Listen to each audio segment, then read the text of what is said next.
नमस्कार दोस्तों, मेरा नाम है संदीप राजौरिया। स्वागत है आपका टारगेट फॉर आईक्यू में। तो आज के इस लेक्चर में हम चर्चा करेंगे टोक्यो पैरालंपिक्स के बारे में, जो कि अभी 5 सितंबर को संपन्न हुए हैं। ये शुरू हुए थे 24 अगस्त को। इस लेक्चर में आपके लिए वो सारे के सारे प्रश्न लाए जाएंगे जो एग्जाम पॉइंट ऑफ व्यू से बहुत ही ज़्यादा इंपॉर्टेंट हैं, और एग्जाम में इससे रिलेटेड जितने भी प्रश्न आ सकते हैं वो सारे कवर किए जाएंगे इस लेक्चर में। तो दोस्तों ध्यान से देखिएगा लेक्चर को। चलिए शुरू करते हैं। तो बात करें अगर टोक्यो पैरालंपिक्स 2020 की, तो ये ओरिजिनली शेड्यूल हुए थे 2020 में होने के लिए, लेकिन कोविड की वजह से ये 2021 में हो गए। तो अगर आपसे क्वेश्चन यह भी बन सकता है कि कोरोना वायरस की वजह से कौन से ओलंपिक्स थे जिनको पोस्टपोन किया गया, तो ये 16th ओलंपिक्स हैं, 16वीं ओलंपिक पैरालंपिक्स हैं। सबसे पहले जान लेते हैं कि पैरालंपिक गेम्स होते क्या हैं। तो देखिए दोस्तों, ये होते हैं, इनको गेम्स ऑफ पैरालंपियाड भी बोला जाता है। ये पीरियोडिक सीरीज होती है इंटरनेशनल मल्टी स्पोर्ट्स इवेंट्स की, जिसमें एथलेटिक्स गेम्स ऐसे इन्वॉल्व होते हैं जो कि फिजिकल डिसेबिलिटीज़ वाले प्लेयर खेल सकते हैं। इसमें कई तरह की डिसेबिलिटी वाले प्लेयर्स को मौका दिया जाता है, जैसे कि paraplegia, quadriplegia, muscular dystrophy, post polio syndrome, spina bifida और impaired passive range of movement, limb deficiency etcetera. इस टाइप के कई सारी जो इम्पेयरमेंट और डिफिशियंसीज होती हैं, जो डिसेबिलिटीज़ होती हैं, ऐसे खिलाड़ियों को भी इन गेम्स में मौका दिया जाता है। इन्हीं के लिए ये गेम्स होते हैं। देखिए, जो ओलंपिक गेम्स होते हैं वो शारीरिक रूप से स्वस्थ फिट व्यक्तियों के लिए होते हैं, लेकिन हर ओलंपिक गेम्स के बाद, जैसे विंटर और समर दो प्रकार के ओलंपिक्स होते हैं, तो विंटर ओलंपिक्स के बाद में विंटर पैरा ओलंपिक्स भी होते हैं उसी शहर में कुछ समय बाद। और समर ओलंपिक्स, जैसे कि अभी समर ओलंपिक्स हुए थे, तो उसके तुरंत बाद टोक्यो में समर पैरा ओलंपिक्स का आयोजन भी किया गया। एक क्वेश्चन एग्जाम में यह भी पूछा जा सकता है कि जो पैरालंपिक गेम्स होते हैं उसमें किस तरह की डिसेबिलिटीज़ वाले प्लेयर्स को मौका दिया जाता है। तो देखिए, आप लिस्ट देख सकते हैं। इम्पेयर्ड मसल पावर, जैसे कि मांसपेशियों में किसी भी प्रकार की असमानता दिखती है, जैसे दोनों हाथों की, दोनों पैरों की अलग अलग मांसपेशियों में कोई असमानता दिख रही है, तो वो आता है इसमें। फिर impaired passive range of movement, limb deficiency, leg length difference, यानी कि कोई पैर छोटा है कोई बड़ा है, इस तरह का हो सकता है।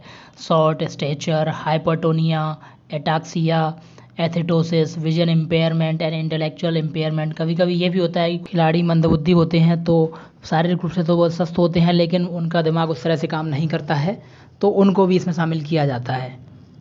अगर बात करें पैरालंपिक गेम्स की शुरुआत की, तो दोस्तों 1960 में हुए थे ओलंपिक गेम्स, जो जब ख़त्म हो गए थे तो उनके 6 दिन के बाद 9th international stock Mandeville games start हुए, जिनको पहला पैरालंपिक गेम्स माना जाता है। ये 18 से 25 सितंबर 1960 के बीच में हुए थे, और 5000 लोगों ने अटेंड किया था इस ओपनिंग सेरेमनी को। तो अगर आपसे क्वेश्चन पूछा जाता है कि पहले पैरालंपिक गेम्स कहाँ खेले गए थे, तो यह आंसर होगा रोम में। और यह पूछा जाता है कि यदि पहले पैरालंपिक गेम्स किस स्टेडियम में खेले गए थे, तो ये थे एक्वा एसिटोसा स्टेडियम में खेले गए थे। तो ये तो था इतिहास। अब जानते हैं कि जो 2020 पैरालंपिक्स हुए हैं, यानी कि 2021 में ये हुए हैं टोक्यो जापान में। तो क्वेश्चन आता है कि ये किस शहर में हुए हैं, तो ये टोक्यो में हुए हैं। और इसका मोटो क्या था, यह भी क्वेश्चन बन सकता है। तो मोटो था यूनाइटेड बाय इमोशंस। और कितने देशों ने इसमें भाग लिया, तो 162 देशों ने भाग लिया था इसमें। क्वेश्चन पूछा जा सकता है कि कितने एथलीट्स ने भाग लिया टोक्यो 2020 पैरालंपिक्स में, तो आंसर होगा इसका 4403 ने लिया था। कितने इवेंट्स हुए थे, तो 22 स्पोर्ट्स में 539 इवेंट्स हुए थे। इसकी ओपनिंग हुई थी 24 अगस्त 2021 को, और इसका समापन हुआ था 5 सितंबर 2021 को। क्वेश्चन यही भी आ सकता है कि समारोह का उद्घाटन करने वाले कौन थे, तो इसका आंसर होगा एम्परर नारुहितो, जो कि जापान के एम्परर हैं, सम्राट हैं। और यह पूछा जा सकता है कि ये किस स्टेडियम में हुआ, तो ये जापान नेशनल स्टेडियम में हुआ। नेक्स्ट क्वेश्चन यह भी पूछा जा सकता है कि अगले पैरालंपिक गेम्स कहाँ होंगे और कब होंगे, तो जो अगले पैरालंपिक गेम्स होंगे वो होंगे पेरिस 2024 में। और जो इससे पहले वाले पैरालंपिक गेम्स हुए थे वो हुए थे रियो में 2016 में। अगला क्वेश्चन बनता है कि टोक्यो पैरालंपिक्स 2020 में सर्वाधिक मेडल जीतने वाला कौन सा देश है, तो इसका आंसर है चाइना। चाइना ने जीते हैं सर्वाधिक 207 मेडल, जिसमें है 96 गोल्ड। दूसरे नंबर पर आता है ग्रेट ब्रिटेन, जिसने जीते हैं 41 गोल्ड, और यह 124 टोटल इसने मेडल जीते हैं। फिर तीसरे नंबर पर है यूनाइटेड स्टेट्स, इसने 104 मेडल जीते हैं टोटल, जिसमें है 37 गोल्ड मेडल। फिर आता है इंडिया। इंडिया 23वें नंबर पर है, जिसने 19 मेडल जीते हैं टोटल, जिसमें 5 गोल्ड हैं। और 8 सिल्वर हैं, 6 ब्रॉन्ज हैं। अगर बात करें टोक्यो 2020 पैरालंपिक्स में भारत के प्रदर्शन की, तो यह भारत का सर्वश्रेष्ठ प्रदर्शन रहा है अब तक के पैरालंपिक्स में किए गए प्रदर्शन के। इससे पहले भारत ने 12 मेडल्स जीते थे, लेकिन इस बार जीते हैं 19 मेडल, तो यह सर्वश्रेष्ठ प्रदर्शन है। प्रश्न यह भी बनता है कि भारत की तरफ से ध्वजवाहक कौन थे। तो जब स्टार्टिंग हुई थी ओपनिंग सेरेमनी में, भारत की तरफ से ध्वजवाहक थे टेकचंद, और क्लोजिंग सेरेमनी में अवनी लेखरा भारत की तरफ से ध्वजवाहक रही हैं। सारे पैरालंपिक्स गेम्स को गवर्न किया जाता है इंटरनेशनल पैरालंपिक्स कमेटी के द्वारा, आईपीसी के द्वारा, और यहाँ पर इंडिया में एनपीसी, जिसका नाम है पैरालंपिक्स कमेटी ऑफ इंडिया, उसके द्वारा गवर्न किए जाते हैं। मतलब पैरालंपिक्स खेलों से लेकर के जितनी भी सारी तैयारियाँ करनी होती हैं वो national Paralympic committee of India कराती है। दोस्तों, ये जो भी फैक्ट्स बताए जा रहे हैं उनसे कई सारे प्रश्न बन सकते हैं, जैसे कि भारत में ओलंपिक या फिर पैरालंपिक गेम्स की देखरेख कौन करता है, उनके लिए खिलाड़ियों का चयन कौन करता है, तो वो है पैरालंपिक्स कमेटी ऑफ इंडिया। इस तरह से कई सारे क्वेश्चंस बन सकते हैं। अब बात करें भारत के पूरे सफ़र की, तो सबसे पहले शुरुआत हुई थी table tennis player Bhavina Patel ने जीता था first Olympic medal in table tennis, और फिर उसके बाद जीता था शूटर अवनी लेखरा ने, जिन्होंने हिस्ट्री लिख दी और एक गोल्ड मेडल जीत लिया। इस तरह से अवनी लेखरा बन गई थी भारत की ऐसी पहली महिला जिन्होंने मल्टीपल मेडल जीते पैरालंपिक्स में। और एक और शूटर सिंहराज अड़ाना ने जीते 2 मेडल, सिल्वर जीता उन्होंने 50 मीटर पिस्टल SH1 कैटेगरी में, और ब्रॉन्ज जीता men's 10 metre air rifle SH1 category में।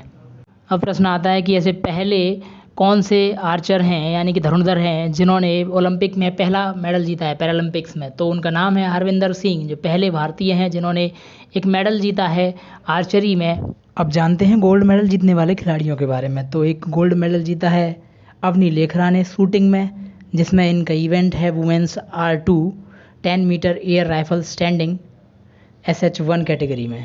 इसके बाद यह जीता 30 अगस्त को। इसके बाद दूसरा मेडल जीता है सुमित अंटिल ने, इन्होंने भी गोल्ड मेडल जीता है एथलेटिक्स में men's javelin throw F64 category में, यह भी 30 अगस्त को ही जीता है।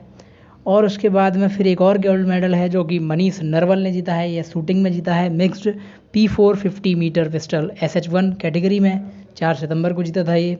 उसके बाद एक गोल्ड मेडल जीता है प्रमोद भगत ने बैडमिंटन में मेन सिंगल SL3 4 सितंबर को।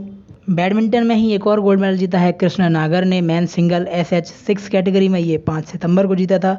इस तरह से टोटल हो गए 5 गोल्ड मेडल इंडिया के पास पैरालंपिक्स में। बात करें सिल्वर मेडल की, तो भाविना पटेल ने जीता है para silver medal women's individual class 4 category में, 29 अगस्त को जीता है ये।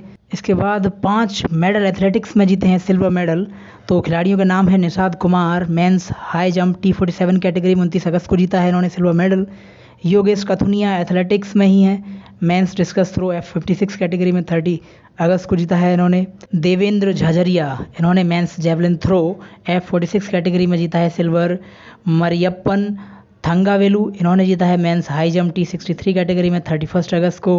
प्रवीण कुमार, इन्होंने mains high jump T64 category में जीता है 3 सितंबर को।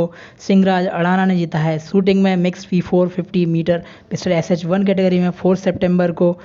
एक सिल्वर मेडल जीता है सुहास लालेना केरे याथिराज ने बैडमिंटन में मेंस सिंगल SL4 कैटेगरी में 5 सितंबर को। अब बात करते हैं ब्रॉन्ज मेडल की, तो सुंदर सिंह गुर्जर ने एथलेटिक्स में men's javelin throw F46 category में 30 अगस्त को जीता है एक ब्रॉन्ज मेडल। सिंहराज अड़ाना ने शूटिंग में जीता है एक और bronze medal men's P1 10 metre air pistol SH1 category में 31 अगस्त को। शरद कुमार ने एथलेटिक्स मेंस हाई जंप में जीता है ब्रॉन्ज जंप T63 कैटेगरी में। अवनी लेखरा ने शूटिंग में एक और मेडल जीत लिया है bronze women's R8 50 metre rifle 3 position SH1 category में। उसके बाद हरविंदर सिंह, जिन्होंने आर्चरी में जीता है मेंस इंडिविजुअल रिकर्व ओपन 3 सितंबर को इन्होंने जीता है। एक लास्ट है जो कि मनोज सरकार बैडमिंटन में मेंस सिंगल SL3 कैटेगरी में जीता है 4 सितंबर को। दोस्तों, सिंहराज अड़ाना और अवनी लेखरा दोनों ने ही 2-2 मेडल्स जीते हैं और वो मल्टी मेडल जीतने वाले प्लेयर्स बन चुके हैं इंडिया के। अगर स्पोर्ट वाइज मेडल्स को देखा जाए तो आर्चरी में मिला है 1 ब्रॉन्ज मेडल, एथलेटिक्स में मिला है 1 गोल्ड, 5 सिल्वर और 2 ब्रॉन्ज मेडल। इस तरह से एथलेटिक्स में मिले हैं 8 मेडल जो कि सर्वाधिक हैं। बैडमिंटन में मिले हैं 2 गोल्ड, 1 सिल्वर और 1 ब्रॉन्ज। इस तरह से 4 बैडमिंटन में हो गए हैं। शूटिंग में मिले हैं 2 गोल्ड, 1 सिल्वर, 2 ब्रॉन्ज, 5 मिले हैं शूटिंग में। टेबल टेनिस में इन्हें 1 भी गोल्ड नहीं मिला है, केवल 1 सिल्वर मेडल मिला है। इस तरह से टोटल मेडल हो गए हैं 19, 5 गोल्ड, 8 सिल्वर और 6 ब्रॉन्ज के साथ भारत का स्थान है 23वां। अगर बात करें जेंडर बेस्ड मेडल्स की तो मेल्स ने जीते हैं 16 मेडल और फीमेल्स ने जीते हैं 3 मेडल, जिसमें मेल ने 4 गोल्ड जीते हैं तो वहीं फीमेल में अवनी लेखरा ने ही ये गोल्ड मेडल जीता है।